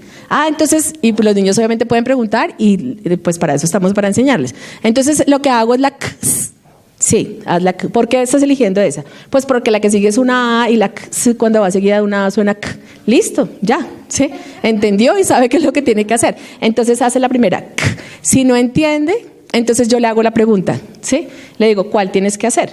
¿Cuál es letra? ¿Qué letra estás? ¿Cuál sonido? ¿Cuál fonema estás escuchando? ¿Cuál es el sonido que estás escuchando? ¿Sí? Que él mismo lo diga. Como les he hecho, le vengo haciendo repaso oral. Esa parte del repaso la pasé un poquito muy rápida, pero entonces todos los días se están repasando los sonidos, todos los sonidos, ¿sí? Entonces, cuando estoy empezando con los sonidos en dividir las palabras, ellos ya han practicado esa letra por mínimo 10 días. ¿Sí? Entonces le pongo, si no sabe cuál, pues lo ayudo a que sepa cuál letra elegir, ¿sí? Luego entonces le hago la segunda, A, luego S, y ahí pues obviamente va a ser como cuál S tengo que poner, ¿sí? Entonces acuérdense la clave, la más frecuente, ¿sí? Entonces hago esta, ¿sí? Porque es la que más usamos en español. Ok, termino en A, ¿listo? Ahora, ¿qué escribiste ahí? ¿Sí? Porque ya el niño terminó de escribir su palabra, Entonces el niño, ¿qué va a hacer? Va a leer lo que escribió. Escribí a, escribí casa, ¿sí? Entonces empieza a volver a formar, a recomponer la palabra. Entonces, de la manera en que va a sonar cuando empiezan a leer de manera inicialmente, son como los fonemas suelticos. Ya les voy a hacer un ejemplito con un libro. Entonces, antes de empezar a leer, tienen que hacer varias listas de palabras, ¿sí? Que ellos ya estén pudiendo, de lo que ellos mismos escriben, volver a componer la palabra leyéndola, ¿sí? Entonces la escuchan, la dividen, sílabas, letras, la escriben y luego la arman de nuevo y la leen, ¿sí? Entonces, cuando ellos ya han hecho ese ejercicio con sus propias palabras, y tiene que ser con sus propias palabras, porque están desarmando la palabra y armándola de nuevo, ¿sí? Entonces, son sus propias palabras las que pueden leer. Ya podemos ponerlos a leer otro material, ¿sí? Otras hojitas que no sean las que ellos están escribiendo. Entonces, de la manera en que va a sonar inicialmente, es algo así. A, pa, porque se devuelven y arman la sílaba, ¿sí? Eso hacen los niños todo el tiempo. Hacen así. A, pa, s, pas, t, past, o, pasto, s, pastos. Pastos, ¿sí? Y van armando la palabra a medida que la van leyendo. Así es como va a sonar cuando empiezan a leer otro material, ¿sí? Pero eso pues ya eventualmente ya se va a convertir en la palabra, ya la van armando, ¿sí? Entonces ya van a leer pa, tos, ¿sí? Y la van uniendo y ya van dejando ese ir y venir, ¿sí? El construir las sílabas, Pero ese construir las sílabas es necesario, ¿sí? Necesitamos que lo hagan así porque es la combinación de los sonidos, ¿ok? Y las palabras necesitan tener clara esa forma de combinación de sonidos. Hay 13 combinaciones de sílabas que son como las sílabas trabadas, que son las que son difíciles para los niños, pero es cuestión de practicarlas cuando estamos leyendo. Y son básicamente las que tienen como una consonante acompañada de una L, ¿sí? O una consonante, pues suponiéndola con B, acompañada de una R, ¿sí? Entonces, cuando llegan a una como esta, que es como B, R, ¿sí? Y luego una A, por ejemplo, o una K. Entonces los acostumbramos a hacerlo en un solo golpe de voz, a unirlas, ¿sí? Entonces acuérdate que las unes, ahí las pegas, bla, las pegas, ¿sí? Es sencillamente una estrategia de pegar esas sílabas y se llaman así, sílabas trabadas, ¿sí? Porque generan un poquito más de dificultad en los niños. Entonces las podemos enseñárselas que las tienen que pegar y enseñárselas a hacer, ¿sí? Que miren esto que nosotros pudimos ver y entender en esto. Cuando nosotros le enseñamos a los niños los sonidos de la unidad individual, ¿sí? que es la letra, les estamos enseñando la base para que ellos después armen las sílabas, ¿sí? Pero cuando yo le enseño las sílabas, los enseño a leer desde el método, desde la sílaba, tengo que enseñarle todas las combinaciones posibles para que puedan leer, ¿sí? Y eso toma mucho tiempo, ¿sí? Toma mucho tiempo todas las combinaciones posibles de todas las letras del alfabeto combinadas unas con otras, ¿sí? Entonces, mientras que en esta forma, como están aprendiendo por los sonidos individuales, pues ponga la letra que ponga, va a sonar así, y la de al lado va a tener su propio sonido, ¿sí? Y voy aprendiendo a unirlas y a combinarlas para poderlas leer. Entonces,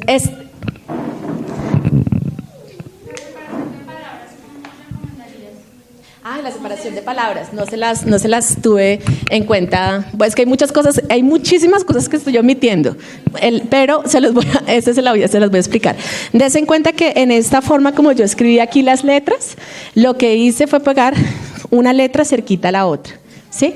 El espaciado que nosotros necesitamos que los niños aprendan es el espaciado de las palabras, ¿sí? El espaciado entre interno de las palabras, ¿sí? Porque ese es el espaciado que les cuesta trabajo. Por eso es un error cuando nosotros vemos materiales en que tienen aquí un cuadro para hacer una letra y aquí el otro cuadro para la siguiente, ¿sí? Donde yo hago acá una A y aquí hago la otra. Porque dejar un espacio entre una palabra y otra es fácil, ¿sí? La estoy separando una palabra de la otra. Lo que es difícil es aprender a dejar el espacio entre una letra y la otra. Entonces, desde el principio, desde que lo están haciendo por primera vez, la siguiente A que hacen va pegada a la primera A, ¿sí? Es decir, que acá está la primera A y le digo, deja el suficiente espacio para que te quepa otra, ¿sí? Esta es la instrucción, deja el suficiente espacio para que te quepa otra. Eso va a hacer posible que la siguiente A se vea así, ¿sí? Porque no dejó el suficiente espacio. Entonces a la siguiente es, deja el suficiente espacio, ¿sí? Deja el suficiente espacio. ¿Cómo tienen que hacer para calcularlo? Calcularlo, ¿sí? Porque es la manera en que funciona, calcúlalo, ¿sí? Entonces ya van a dejar más espacio y puede ser que la siguiente se vea así, ¿sí? Entonces ya dejo mucho espacio. Acá te quedó mucho espacio. Dentro de lo que de las recomendaciones que le voy a hacer o de las correcciones, acá te dejo mucho espacio. Tienes que dejarla más pegadita, ¿sí? Al siguiente día voy a decirle lo mismo. Haz la primera y deja el suficiente espacio para que te quepa la segunda. Esa es una de las razones por las que empezamos con las circulares. Aparte de que es el trazo que más que más se le dificulta a los niños, ¿sí? Poder hacer el círculo, hacer sus círculos bien. Por eso hay muchos niños que escriben en mayúsculas, porque las mayúsculas son lineales. Entonces es más fácil hacer para ellos las líneas que hacer los círculos que le queden bien hechecitos, ¿sí? Entonces aquí la instrucción al siguiente día va a ser la misma. Hazla y deja el suficiente espacio para que te quede, que no te quede encima ni te quede pegada. Puede ser que la siguiente se vea así, ¿sí? Pero se van a ir viendo de la manera correcta. Luego, entonces, ¿qué le decimos? Cuando termines una palabra y la siguiente palabra, vas a dejar un espacio de separación entre palabras, ¿sí? Que puede ser como el equivalente a un dedito, ¿sí? O a 2 deditos, el espacio que determine para separar una palabra de la otra. Las listas de palabras se van a escribir en vertical, ¿sí? O sea que la separación entre 2 palabras va a ser posterior, ¿sí? No va a ser como lo primero. Pero eso casi no les da trabajo, separar 2 palabras. Lo que da más trabajo es separar las letras dentro de una palabra. Las mayúsculas no se empiezan a enseñar desde el principio, porque las mayúsculas son letras que se usan, es una manera de escribir la letra, pero se usa solamente en unos casos excepcionales. Entonces no podemos hacer algo como mostrarles a los niños una tarjeta que tenga la A y la A, ¿sí? Porque son 2 maneras diferentes de escribir la misma letra. Queremos que entiendan únicamente esta primero y luego, cuando ya vayan a usar esta, la aprendan a usar, ¿sí? ¿Y cuándo lo van a usar? Para escribir nombres propios, ¿sí? Entonces ahí es cuando la van a necesitar para escribir los nombres de las ciudades o de los países. Entonces se las enseñan, pero se las enseñan después, se las enseñan como al final. ¿Listo? Entonces ya para leer como tal, nosotros tratamos de que los niños tengan materiales que también sean inspiradores, ¿sí? No solamente como leer cualquier cosa, sino materiales que reúnan los 7 afectos naturales, que no sé si alguna vez los han escuchado, pero tratamos de que estén ahí como representados, que es el amor a Dios, a la naturaleza, a la familia, como al diseño y al plan de Dios, básicamente. Entonces, en este caso, por ejemplo, este libro es un libro del Salmo 23. Entonces, cada página tiene una parte del Salmo, un parrafito de explicación y un pensamiento o una reflexión respecto a esa parte del Salmo. Entonces los niños pueden arrancar leyendo únicamente esta primera parte y cuando terminen de leer todo el libro, donde lean como todo el Salmo completo, entonces pueden leer la segunda parte, que es el párrafo, ¿sí? Porque primero van a tener que leer menos y luego van a tener que leer ya parrafitos y luego 2 párrafos y luego 3 párrafos, pero no podemos pretender que de entrada lo primero que lean sea una hoja así larga de 5 párrafos. Este es como un libro de arranque que puede servir. Luego entonces ya podemos ponerlos a leer lecturas más larguitas, ¿sí? Pero sin ser tan extensas. Acá hay una, por ejemplo, esta es una página y un pedacito, ¿sí? Claro que esta es letra pequeña, pero esta también sirve. Y luego, yo tenía por acá un libro, Luego entonces podemos ver este tipo de libros, que son libros que están muy bonitamente ilustrados y que cada página tiene 4 parrafitos, ¿sí? Entonces pueden leer 3 o 4 parrafitos y que pueden leer. Este es un libro que puede leer un niño en una semana y terminó un libro completo, ¿sí? O sea, está haciendo el ejercicio de ir completando libros, que eso es como estás terminando, no solamente estás leyendo como hojas, sino estás leyendo cosas completas, leyendo libros. Y este libro en particular, que es algo que nosotros tratamos de hacer con los niños desde pequeños y hasta jóvenes, es que lean biografías. Porque las biografías son seres humanos reales, usados por Dios de manera real, para transformar las naciones, ¿sí? Entonces, esto inspira a los niños, ¿sí? Y necesitamos que haya menos fantasía. Acuérdense que es necesario que pongamos menos fantasía al alcance de los niños. Entonces, estos seres humanos reales están enseñándole a los niños que hay cosas reales que ellos pueden hacer, ¿sí? Y no cosas imaginarias que nunca van a poder hacer, ¿sí? No importa cuánto se esfuerce el niño, no va a poder hacer así y el cuarto se va a arreglar. Eso no pasa, ¿sí? El cuarto hay que arreglarlo, ¿sí? Entonces, por eso usamos biografías. Esto es como un material importante. Y acá tenemos biografías para niños ya. Este ya no es para infantes, sino ya para niños de 8 a 12 años, estas biografías, o inclusive jóvenes. Y otras, no traje otras, las biografías para los más grandecitos, no traje ninguna. Como los jóvenes. Hay otras biografías que son un formatico más grande para jóvenes y que son más enfocadas como hacia la aventura. Entonces, la idea es que los niños lean, le cojan amor a la lectura, que lean todos los días, porque tienen que practicar para poder leer, y tienen que practicar la lectura y tienen que practicar la escritura. Y ya. El lápiz, se me estaba olvidando algo importantísimo. El lápiz es el lápiz de 6 caras. Eso es fundamental. ¿Alguien tiene un lápiz de 6 caras o un Esferovic? Préstame el lápiz de 6 caras. El Vic también tiene 6 caras, pero préstame el lápiz de 6 caras. Es sí, porque la forma para coger el lápiz, para coger el esfero, es así. Haciendo acá una pinza y poniendo este dedo encima descansando. Esta es la manera de agarre del lápiz. Que este está, bueno, este es de 6 caras, puede ser, gracias, puede ser amarillo o puede ser de cualquier color, ¿sí? Pero el caso es que tenga 6 caras. Este lápiz, por ejemplo, ya está un poquito corto, ¿sí? Porque la idea es que el lápiz tenga un largor suficiente para que sobrepase este lápiz ya dentro de poco no va a seguir siendo usado, está al punto. Entonces, sino que estén más larguitos, ¿sí? Esta forma del agarre del lápiz, traten de hacerlo por favor con lo que tienen ustedes ahí, cogiéndolo así y poniendo pásale al señor para que él pueda practicar allá. Cogiéndolo así, mira, acá se están enfrentando cara contra cara, ¿sí? Y pongo la otra, esta acá atrás, y pongo la otra acá. Préstales tu esfero hexagonal para que lo practique. Así, mira. O sea que aquí queda una punta en la mitad, lado con lado, y el otro descansa encima. ¿Hay algo que no estás haciendo? No, tiene que tener 6. Si tiene 3 no sirve, tiene que tener 6, porque el de 3 no te facilita el agarre, ¿sí? El 3 hace que el agarre tome otra forma. Que practiquen con los Vic que tengan ahí. Aquí, al kilo.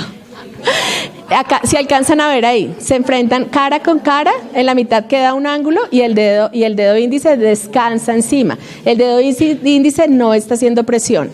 El dedo índice descansa. El dedo índice descansa encima. Listo. Entonces, esta manera de agarrar el lápiz es una forma que hace que la mano no se canse, no se tuerce. También hay una posición para sentarse, una posición para poner el papel, pero ya no alcanzo a explicarles más cosas. Pero esta manera hace que esté de manera descansada la mano, ¿sí? No está haciendo presión en ningún ángulo, no le está sacando callo, ¿sí? Y es más fácil poder escribir para hacer los trazos. No saca callo. ¿Listo? Entonces, el agarre, no tenemos que esforzarnos en que hagan un buen agarre cuando están de 3 años, porque todavía están en motricidad fina. Tenemos que asegurar el agarre a los 5, cuando ya sus deditos están fuertes. Porque parte de la razón por la que vemos niños agarrando los lápices así, ¿sí? O agarrándolos así.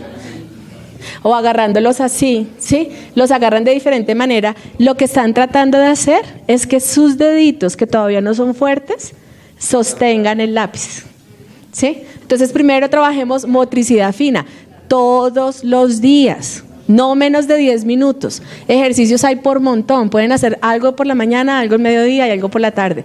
Pero la clave está en la motricidad fina, para que los niños puedan coger bien el lápiz y no se cansen y no estén buscando como posiciones incómodas, tratando de hacer cómodo el trabajo. Y una de las cosas fundamentales de desarrollar y de trabajar con los niños en cualquier edad es el carácter. Acá hay un libro que no es fácil de conseguir, pero que se consigue, que se llama Alcanzando el verdadero éxito, que no les dije, pero es una de las cosas que tenemos que estar seguros de que los niños, antes de que empiecen lectoescritura, los niños sepan prestar atención y sepan obedecer. ¿Sí? Seguir direcciones. Si no, es un dolor de cabeza tratar de sentarlos a hacer algo, porque entonces estamos luchando contra su voluntad, ¿sí? Y acuérdense que ellos nacen 100% voluntad, ¿sí? Entonces, si no han desarrollado un poquito de autogobierno y su carácter no está sujeto un poquito, entonces mejor trabajemos carácter antes de ponernos a trabajar en lo otro. Ayer el hermano Antonio, creo que es tu esposo, ¿sí, Antonio? Él preguntó de algo de hiperactividad y yo no terminé de responder. Voy en un minuto a terminar de responder. Y yo miro a Pablo como, Pablo, de ti dependo si tú me dices nomás. Pablo es mi gobierno externo. Él luego de evaluar como todos esos factores que les mencioné, de asegurarse de que la autoridad tenga un orden, de que existan límites en la casa, pero tenemos que tener en cuenta otra cosa, si es varón. ¿Sí? Porque los niños varones son muchos más activos que las niñas mujeres. Eso es parte de su forma, de su forma natural, ¿sí? De su diseño. Sí. Ok, pero lo que pasa más frecuentemente es que sí, hay excepciones, exacto. Pero más frecuentemente son los niños, ¿sí? Entonces tenemos que, si yo tengo 3 niñas, ¿sí? Y luego tengo un niño, pues tengo que tener paciencia con saber que va a ser diferente, ¿sí? Ese niño que viene. Para nosotros como mujeres, cuando tenemos, así sea nuestro primer hijo, un hombre, tenemos que saber que ese hombre es completamente diferente a como soy yo como mujer, ¿sí? Entonces no puedo pretender que se comporte como mujer, ¿sí? Que se quede quietico, que sea reposado, ¿sí?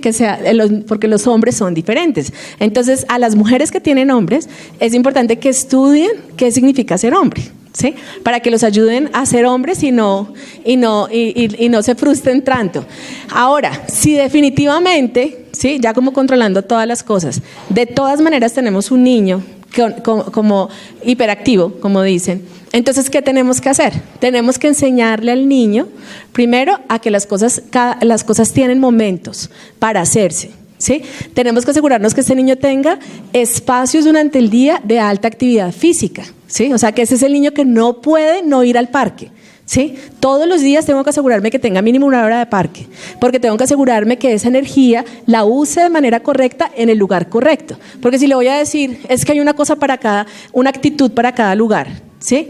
Y el de la casa es quédate sentado y te quedas sentado todo el día, ¿sí? Y el niño con la energía saliéndosele, pues tengo que facilitar las cosas y llevármelo para el parque y tenerlo ya mínimo 1 hora corriendo para decirle, aquí corres, aquí gritas, acá te quedas en silencio y acá te calmas, ¿sí?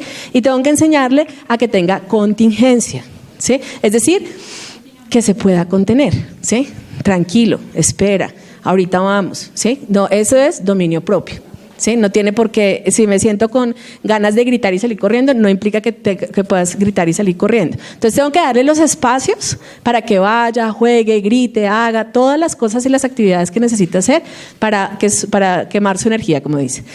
Y tengo que enseñarle que en los otros lugares y en los otros espacios hay una manera de hacer las cosas y lo voy a ayudar a que se pueda contener, ¿sí? Vamos, tranquilo, espérate, ahorita vamos a correr, ahorita vamos a saltar, ¿sí? Ahorita vamos a hacer alguna otra cosa, pero en este momento, tranquilo, ¿sí? Y enseñarlo físicamente, o sea, respira profundo, cálmate, ¿sí? Y ahorita lo hacemos. Entonces tenemos que, no tenemos, porque no podemos tampoco hacer el otro extremo, decir, no, es que él es hiperactivo, entonces que haga y deshaga, ¿sí? Sino que hay que enseñarlo a tener dominio propio, a que lo pueda controlar. Pero primero tenemos que descartar todas las otras cosas, porque muchas veces el niño que vemos como hiperactivo es un niño sin límites, sencillamente, ¿sí? Que hace, él está acostumbrado a hacer y deshacer por su propio antojo. Y ya. Ahora sí, ya Pablo se paró, ya no es mi culpa. Autogobierno. Olha, onde te ajudar.